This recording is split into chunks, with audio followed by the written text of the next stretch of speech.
We're going to go over to Lakeland now, where Shannon Clow is tonight for us. For a lot of people, at least in Pinellas, Hillsborough, some of our areas near the coastline, they went to Lakeland in order to find a safe place to stay tonight. Shannon.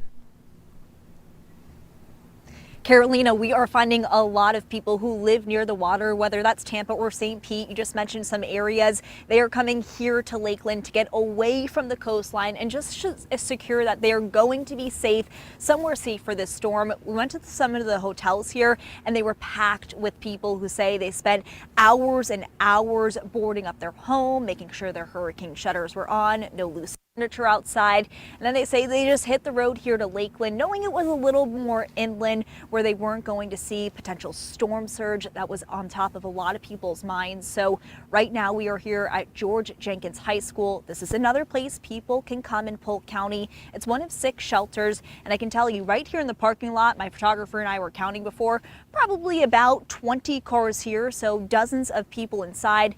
We saw some people being dropped off as late as just an hour ago, but obviously at this point, as we make our way a little bit closer, people want to be locked down where they're going to be somewhere safe for this storm.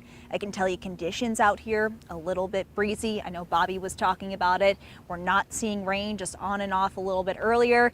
I can say I am enjoying being dry at the moment, but obviously this is likely to change, and that's why people are coming out here. They're just getting to their safe spot.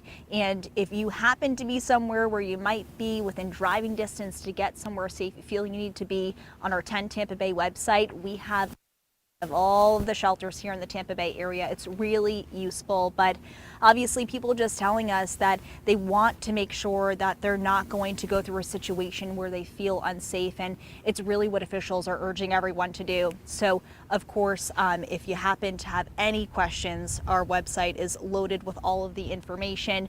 We're here at the shelter. We were talking to the officials. They said a lot of people did show up, which they are happy to see. They are happy to hear that people are utilizing everything that they have. And we're going to stay out here all night long. My photographer and I have been out here since noon. Nothing out of the ordinary weather-wise, which is good news for us. But obviously that will likely change as we make our way into the night hours. So if anything changes, we will be sure to hop right back on here on air and check back in with you guys. I'll send it back to you in the studio. Yeah, thank you. Real quick, one quick question. Is there a time where they will shut their doors and not allow anyone back in, or to then, come into the shelter? Is there a time?